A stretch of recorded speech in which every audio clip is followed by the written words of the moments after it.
Hello, this is Alec Kerr, the film critic for the Conway Daily Sun.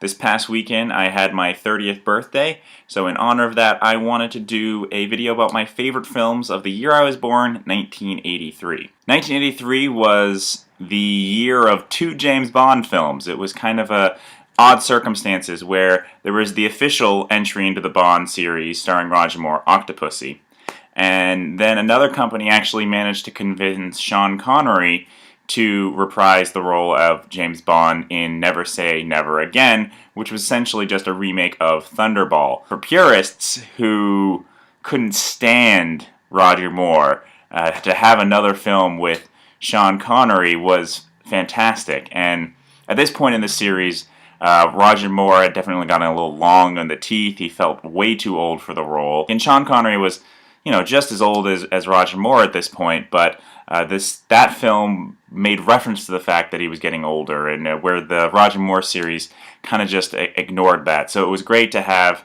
Sean Connery back in the Bond role. It was also a year where you had three Stephen King-based films: Cujo, Christine, and my favorite of the bunch, The Dead Zone, which was kind of a very atypical Stephen King movie at this point, because it wasn't really horror-based. It was more psychologically based. It was about a teacher who, after coming out of a coma, has the ability to see someone's past or their future just by touching them.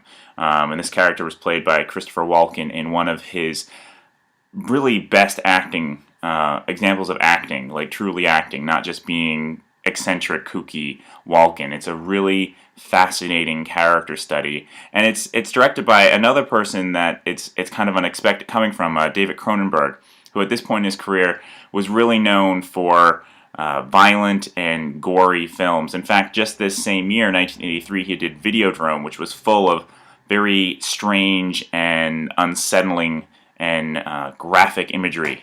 So it was kind of interesting just to see the dichotomy of what David Cronenberg did in two films, because Dead Zone is very low-key and doesn't rely on graphic imagery at all. This was also the year that the original Star Wars trilogy ended with Return of the Jedi, and I'm a huge Star Wars fan of the original trilogy, not so much the prequels, and actually I think I watched them in reverse, oddly enough, because my parents had Return of the Jedi on VHS, but didn't have the other ones. So I would watch Return of the Jedi all the time and didn't really know the whole story arc. You can watch it as a standalone film, as odd as that seems, and I did watch it as a standalone film, and then years later I caught up with Star Wars and Empire Strikes Back. It was also a really good year for comedies. National Lampoon's Vacation, the first of the Chevy Chase Vacation series, came out.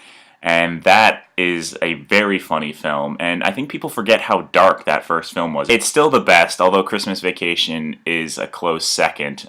Speaking of Christmas movies, A Christmas Story came out in 1983, so there's that classic. There was also Trading Places, which was only Eddie Murphy's second film, starring with Dan Aykroyd, and it's a really funny film. You have two rich guys, Wall Street bankers types, who switched the lives of Eddie Murphy, who is just this poor street hustler, and Dan Aykroyd, who's one of their top Wall Street dudes, and switch their lives to see what happens if you give a poor guy wealth and power, when you take someone who's wealthy and make him poor. Will the poor guy succeed and the wealthy guy fail?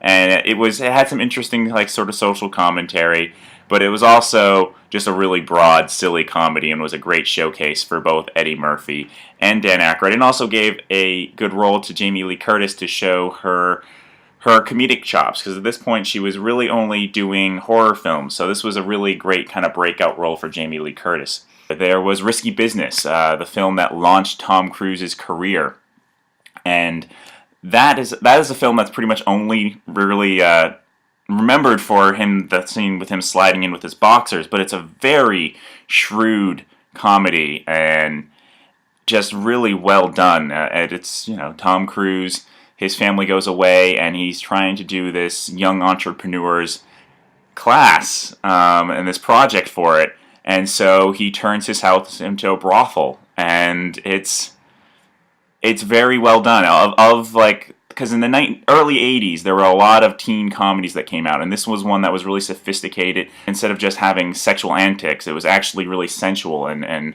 very erotic, and also very funny. And so that's a very good film to check out. There's War Games. Matthew Broderick, kind of ahead of its time in its idea of computers and being able to hack computers. And Matthew Broderick plays this kid who thinks he's hacked into a video game company, but he's actually hacked into a government computer, and he thinks he's playing thermonuclear warfare, and it's not a game, it's real, and so he almost starts World War III. And so that's a very... It sounds like it should be dated, but it actually holds up really well. Monty Python, The Meaning of Life. I loved Monty Python as a kid, and Monty Python, The Meaning of Life was probably the most vulgar of all the Monty Python films, and had the great scene with the fat huge guy at the restaurant who just explodes from having one Ramon mint. Just good stuff. There are tons of other films I could mention, but I'm just going to leave it to these. These are the ones that kind of stand out the most for me. So if you haven't seen them in a while, if you haven't seen them all, check them out. And this is Alec. Keep watching.